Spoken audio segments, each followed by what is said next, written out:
All right, looks like I fixed it. My bad, my bad, Laker Nation. That's on me. Yes, we play the Chicago Bulls today. I don't know why I got them mixed up with the Hawks. Maybe because they're both kind of mediocre this season.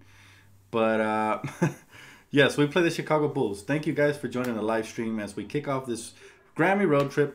Facing the Chicago Bulls. Now, the Bulls have the exact same record as we do this season, and they've also had their ups and downs. How you guys doing, man? Welcome to the live stream. Good on you guys for catching that.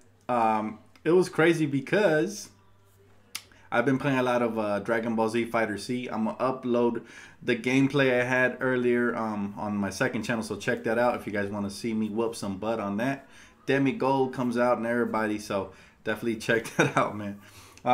This should be a good game. I mean, last time we faced them, Larry Markkinen gave us a heck of a run for our money, so that should be a good game. Again, identical record. They got Zach LaVine back, so he's back and healthy. It's been crazy. Yes, Dragon Ball Z, Brian Jackson, that game is lit. Definitely check it out if you haven't, man. It's crazy. Yeah, we're going to have to do a good job of stopping Larry Markkinen. Very good stretch 4/5. He's pretty athletic, surprisingly. He can attack the basket, play solid defense. It is one of those trap games. I agree, Dave. It's going to be crazy because we have to take them absolutely serious, especially now that they're adding young players. My diss was lit. I'm not sure which one you're talking about, bro. But oh, you're talking about the Joel Embiid one. Yeah, thanks, bro. I appreciate you. Yeah, Dunn seems to be injured, but unfortunately, so is Lonzo Ball. So the point guards will cancel each other out. You still cannot take this team serious at all. I mean, you cannot not take this team serious. You have to take them serious because they've been beating some solid teams this season, and again, they have identical record to ours. They're probably going to be a little bit tougher to beat on the road than they were when we beat them at home. But David Nwaba as well. Yes, thank you for reminding me. LA forever. It's going to be crazy. David Nwaba is trying to get revenge on us. Yes, I do have that new DBZ, man. It's awesome. You guys are going to see me. I posted some. Well, I'm going to post some clips. I have to edit them still on my second channel on, me beating up on Demi. So that should be fun. What do you think about what PG-13 said? Man, you guys are coming in hot with the questions. Before I get to the questions, I'll get to that one. That'll be the first one I answer first, Gary. But I want to talk about this game really quick. Bulls Lakers, man. This is gonna be the longest trip we have of the season. We absolutely need this dub, man. This victory. We've been playing great at home. We're on currently, I think, like a 6-game winning streak at home. Now, can we take that momentum into the road? Playing a team that's actually playing pretty well recently, even though they started the season off pretty bad. This team they rank 21 in scoring. They average 103 points per game. They can push the pace as well, especially they got a couple of young pieces over there, man. Like I said, Zach LaVine is back. Rebounding, we rank 3rd compared to their 6th, so it's kind of be a close battle inside. We definitely got to make sure we box out, hit our free throws, limit turnovers. We did a great job versus Boston of only having 10 turnovers in the game compared to over 20. So if we can do that, that's another recipe for victory. Also, I saw that Luke Walton and the team were practicing on their free throws. That's always great to see. They were making them run sprints on the court whenever they missed free throws. The whole team had a run, so that was good to see. It's encouraging to see they're working on it. So I gotta shout out Luke Walton for doing that. I've been begging for him to do it all season long, so I'm happy. So you guys, now I get to the questions. What about Paul George? Now, Paul George, if you guys already haven't heard, recently answered a question to ESPN reporter, about the impact this does on free agency for his teammate to stick out for him like that. Well, he said that it makes his decision a lot easier, to have a teammate like Russ to have his back. They're a brotherhood for life. Now, if you take that apart, it sounds like he's committing to Oklahoma City immediately. However, once July 1st rolls around, everything changes, man. Anything can change from here till July 1st. If they get eliminated fast in the first round of the playoffs, all bets are off. If, all of a sudden, I know they've been playing well lately. They're like on a 6-game win streak. But if all of a sudden their season turns, sour and they start losing, all bets are off. Right now, it's looking good because they're winning, and winning cures everything. But earlier in the season, he was saying some pretty different kind of. His tone was different. So yes, maybe he is buying a little bit more into Oklahoma City. Yet it's not official till the ink is in the contract. However, I'm not too worried about Paul George. I love him, and I want him to be a Laker. If he doesn't, though, that means we have more cap space to re-sign Julius and keep Clarkson. So I'm not worried about it. I think Magic has to be very smart about what he does next with those contracts. You don't want to dump salary just to only have enough, to have enough for 2 max contracts and then have to miss out on free agency. So it's going to be tough. But I still believe we can get Paul George if the next game we face Oklahoma City and we face them one more time, we actually compete with Lonzo Ball and we show Paul George we're not as bad as what we showed those 2 first games. I thought those were very opposite of persuasive in our favor. So that definitely was tough to get blown out by 20 plus on both games. So that probably had something to do with his decision for sure. But we'll see, man. YouTube is tripping, guys. It shows that it's no longer recording yet. I can see your guys' comments. Can you guys still hear me? If so, let me know. But yeah, about the Paul George situation, I'm just not sure, to be honest with you guys. If it does happen, if he comes, of course, I'm very excited, extremely excited. And if he doesn't come, then we'll be fine. We do have to, however, get your boy Boogie. I think he's a priority, I definitely believe he's a priority. Oh, okay, then it's YouTube. YouTube is tripping. I don't know what's up with that. But, yeah, I think right now at this point, I think DeMarcus has to be a priority. Paul George is secondary. And if we do get PG, that's even great. That's the cherry on top. But I think we have to go out and get DeMarcus first. If we miss out on both DeMarcus and Paul George, then we have to consider potentially a DeAndre Jordan. If we miss out on him, and I know it's not going to happen like that. I know LeBron's going to be Magic Johnson's priority. But we'll see what happens. I'm doing good, Matt. Thanks for asking, bro. But let's keep the streak going tonight. Very excited for tonight's game. And I hope we can get that dub. That would be great. That would be amazing. You think DeMarcus will resign? Yet to be seen. Again, a lot is going to be predicated on how that season goes from here to the end. We still got over 1/3 of the season left. So still anything can change it from here to there. Can OKC give Paul George a max contract? I believe they can give him a max, but not a super max because he didn't make the All-Star game. I think that matters as well.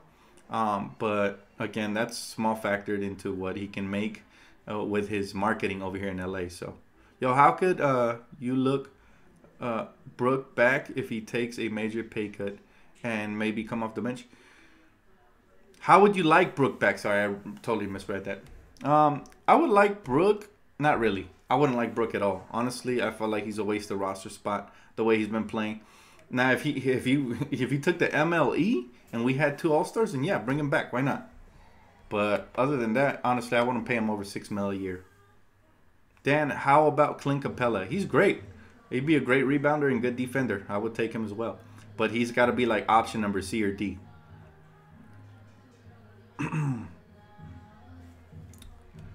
Who do you think will start? Probably the same starting lineup, honestly.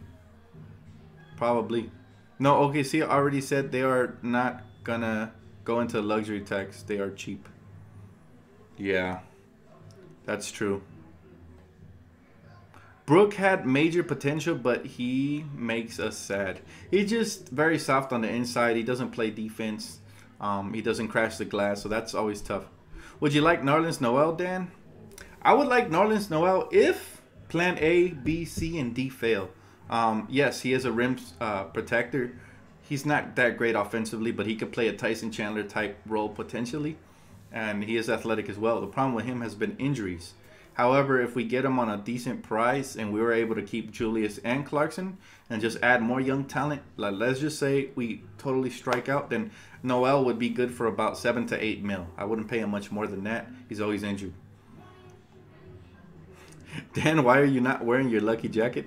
I don't want to wear out his luck, bro. Honestly, that jacket has been so good to me. I honestly put it in during the most important games, and I felt last game was totally crucial. Draft, stuff, moments like that, big moments, yes. I know every game is big for us this season, but I don't want to wear it out. So that's just my train of thought. But I still believe we can win tonight. You know, the Bulls are going to be tough, but they're not going to be as tough as the Celtics were. So if we continue playing the way we were, plus hitting free throws, and we got this in the bag. If not, then it's going to be a long night. Lonzo made the trip, so that's a good sign. He will probably be back Wednesday against Orlando. Yes, that would be ideal. I hope he comes back soon. I don't want him out the whole road trip, but, you know, we got to give him his time to recover. So, Dan, my theory is the Lakers are playing Ennis so they can raise his trade value so the Lakers can trade instead of having to cut him. Thoughts? Potentially. That's not a bad theory, but I don't know if there's anybody out there that's still going to want him regardless. Do you think we can sneak back into playoff contention? Yes, Brian Jackson. Right now, some teams are starting to lose. Like the Clippers have been losing lately. So we're going to climb up the charts slowly but surely as long as we keep winning, you know? Put it on versus the Thunder. I'm definitely putting it on versus the Thunder. We need to recruit Paul George, so I hope that turns out to be a victory. What are our chances of signing DeMarcus Cousins, though? I'd say it's a 50-50. Anytime we have Los Angeles to sell to him. We have Magic Johnson to sell to him. He hasn't been in a stable place. You know, New Orleans is pretty stable. It's pretty solid, but it's nothing compared to the stability he would have here in Los Angeles. We also have young talent. We have Lonzo Ball to sell to him. So I'd say it's about 50-50. We definitely would build around DeMarcus Cousins if we get him. Honestly, like, everything gets thrown out the window. You get DeMarcus Cousins, that's your cornerstone, along with Lonzo, Kuzma, and Ingram. But we're building around DeMarcus. That's what you're selling to him. You're selling him the great franchise that he grew up watching. A lot of people don't know. He was a diehard Laker fan growing up. He said it in an interview once. So, yeah, it's going to be interesting to see what happens in free agency. I do believe we're landing at least one big fish. Now, which one that is, I have no clue. It could be anyone from LeBron to Paul George to DeMarcus to DeAndre. But I believe we're going to land one of the four for sure. It'd be great if we could land four. That's a home run. However, I'm not going to be upset if we strike out in free agency. It'll be disappointing because I expect Magic and Rob to sell. But we can still build around this young team. This core continues to look more promising by the day. So we'll see what happens, man. I'm very excited. I hope it's not LeBron. Yeah, everybody hopes it's not LeBron. But at this stage, let's say we strike out on Paul George, DeMarcus Cousins, and DeAndre, and LeBron is on the table. You wouldn't take him? That's all I got to say, man. You got to think of all the positive. Like, you kind of would have to take LeBron because he turns out your franchise around, hopefully in a positive manner. I don't like the drama that comes with him, as you see. As soon as, you know, stuff hits the wall, he wants to bounce. You know, that's just the nature of LeBron James, unfortunately. But it is what it is, man. I'm done hating on the guy. He's potentially going to be a Laker, so I'm not going to hate on him anymore. If he comes, I'm going to feel really stupid hating on him. So I'm going to chill out, man, on the LeBron hate. He is one of the top 10 greats in this league, so we'll see what happens there. But I'm just I don't know. LeBron as a Laker is going to feel weird. It's almost as bad as that's almost as bad as Paul Pierce becoming a Laker. Like, almost, not quite, because Paul Pierce was a Celtic, but it would have been pretty bad. Nobody wants LeBron. But Boogie, on the other hand, would be an ace.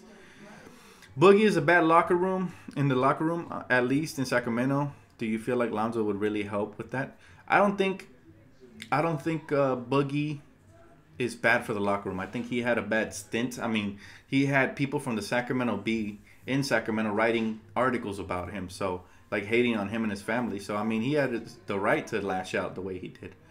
So I'm not really mad at Boogie. I feel like he's been on his best behavior in New Orleans, and I think under somebody, a good coach, you know, maybe even Luke, I think they can rein him in. And I think Magic's going to do a great job of being a mentor to him and a big brother. So I think Boogie would be a perfect fit. He is L.A., man. You know, he is L.A. But I'll say this. If we don't get Boogie, don't get LeBron, we strike out, there's still some great free agents to be had. And that's something Mitch and Jim just didn't understand. They don't grasp the concept, okay? They were like, if we strike out, we got to throw away contracts to Lil Dang and Timothy Mozgov and guys like that. Roy Hibbert. So that's why I think Magic is going to be an upgrade. If he strikes out with LeBron, Paul George, DeMarcus, DeAndre, and so on down the road, you know, down the line, I think he'll get the next best thing available. I don't believe we're gonna strike out completely. I mean, he proved it this summer. This summer we didn't go for major free agents because we didn't have cap space. However, we made a trade to create cap space, and then we got the potentially next best thing, which was KCP on the market, right? We didn't get George Hill, but we ended up getting KCP, who at the moment looked like a great signing. So, I believe in Magic, and I think he'll get something done, regardless if it's the superstars or not.